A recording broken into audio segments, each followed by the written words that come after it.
우리 몸에 대한 아주 특별한 사용 설명서 지금부터 시작합니다. 오늘은 우리 몸을 그냥 살과 뼈가 아니라 아주 정교한 컴퓨터 시스템이라고 생각하고 한번 뜯어볼 거예요. 혹시 그런 적 없으세요? 갑자기 위험한 순간에 심장이 쿵 하고 내려앉는다거나 별 이유도 없는데 불길한 예감이 스치는 경우며 머리가 하기도 전에 몸이 먼저 반응하는 거. 이거 대체 왜 이러는 걸까요? 네, 그 실마리가 바로 런타임 바디 시스템이라는 개념이 있습니다. 이게 뭐냐면 우리 몸을 그냥 단순한 물질 덩어리가 아니라 생물학적 하드웨어에 의해서 돌아가는 하나의 컴퓨터 시스템으로 보는 거죠. 자, 그럼 지금부터 이 시스템 안으로 한번 들어가 볼까요? 자, 어떤 컴퓨터든 가장 먼저 봐야 할 게 핵심 하드웨어잖아요. 우리 몸이라는 컴퓨터에서는 DNA랑 신경계가 바로 그 역할을 합니다. 이 둘이 과연 뭘 하는지부터 살펴보죠. 첫 번째, DNA입니다. DNA는 컴퓨터로 치면 펌웨어 같은 거예요. 이 펌웨어라는 게 뭐냐면 기계를 딱 켰을 때 가장 먼저 실행되는 바꿀 수 없는 기본 코드거든요. 근데 여기서 진짜 재밌는 게 뭐냐면요. DNA가 그냥 정해진 운명이 아니라는 거예요. 여기 이 코드 한번 보세요.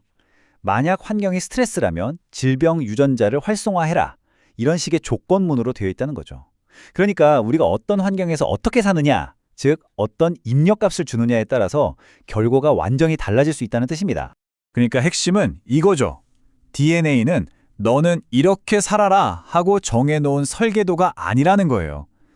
오히려 수많은 가능성을 가진 if문들의 집합인 거죠. 결국 어떤 프로그램이 실행될지는 전적으로 우리의 환경과 선택에 달려있다는 얘기입니다. 자, 그럼 두 번째 핵심 부품으로 가볼까요?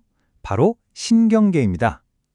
우리 뇌를 포함한 신경계는 이 컴퓨터의 두뇌, 그러니까 CPU 역할을 해요. 모든 정보를 처리하고 명령을 내리는 바로 그곳이죠. 그런데 여기서 아주 결정적인 차이점이 있습니다. 보통 컴퓨터 CPU는 100% 논리로만 움직이잖아요? 근데 우리 몸의 CPU는 전혀 그렇지가 않아요. 이 코드를 보시면 아시겠지만 우리의 반응은 과거의 기억 더하기 현재의 감정 그리고 생존 본능이라는 편향값까지 더해서 결정됩니다. 바로 이것 때문에 우리가 현재를 있는 그대로 보기가 힘든 겁니다. 항상 과거라는 필터를 끼고 세상을 보는 셈이죠. 왜 똑같은 일을 겪어도 사람마다 반응이 제각각이잖아요? 그게 바로 우리 각자의 CPU가 가진 이 독특한 연산 방식 때문입니다.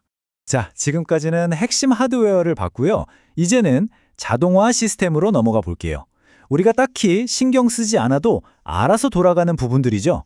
바로 호르몬과 장기입니다. 이 문장이 모든 걸 말해주죠. 육체는 종종 자유의지가 개입할 틈도 없이 먼저 반응한다. 정말 그렇죠? 우리가 어떡하지? 생각하기도 전에 몸이 먼저 확 움직일 때가 많잖아요. 이걸 컴퓨터 용어로 설명하면 인터럽트랑 비슷해요.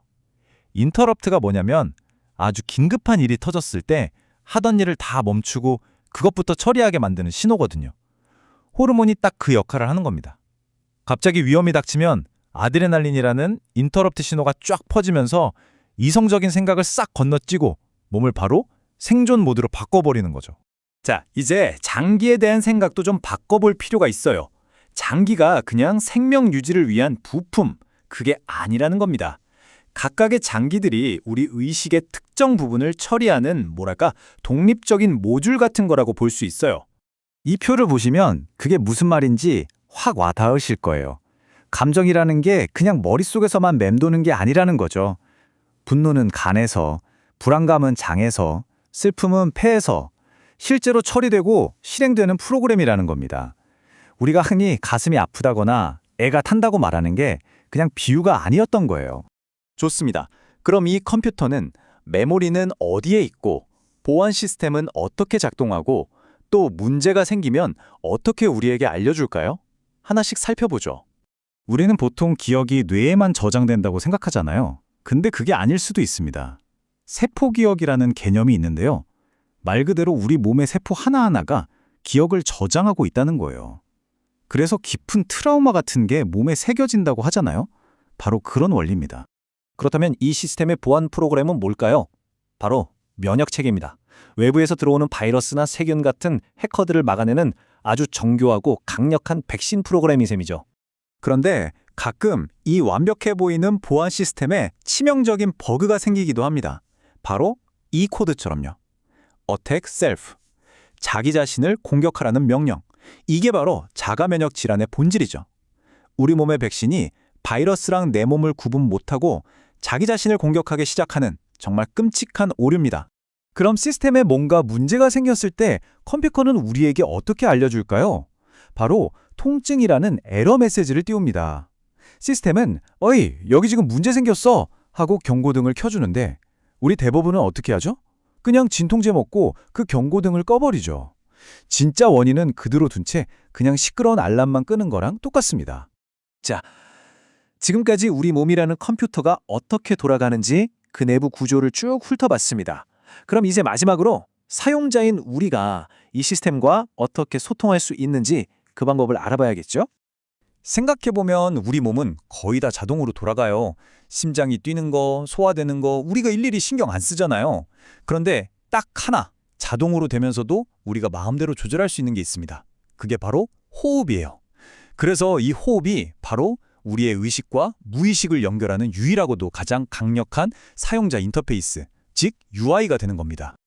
자, 오늘 이야기한 내용들을 이 표 하나로 정리해 볼 수 있겠네요. 의식은 코드를 실행하는 주체, 감정은 시스템의 현재 상태를 보여주는 변수, 우리 몸은 이 모든 게 돌아가는 런타임 환경, 그리고 호르몬은 인터럽트, 통증은 디버그 메시지, 세포는 메모리 저장소. 이제 좀 정리가 되시죠? 결국 오늘 이야기의 핵심은 이겁니다. 우리 몸은 운명이라는 감옥이 아니에요. 그저 우리의 의식이라는 프로그램을 실행하기 위한 하나의 장치일 뿐입니다. 그렇기 때문에 질병은 싸워서 이겨야 할 적이 아니라 시스템에 문제가 생겼다는 신호고요. 통증은 무조건 없애야 할 게 아니라 우리가 읽고 해석해야 할 메시지라는 거죠. 그래서 마지막으로 이 질문을 여러분께 드리고 싶습니다. 여러분은 여러분의 몸을 그저 통제하려고만 하셨나요? 아니면 몸이 보내는 신호를 읽으려고 노력하셨나요? 이 관점의 전환이 시작될 때 우리 몸은 더 이상 나를 괴롭히는 골칫덩어리가 아니라 나 자신을 이해할 수 있는 가장 완벽한 사용자 매뉴얼이 될 겁니다.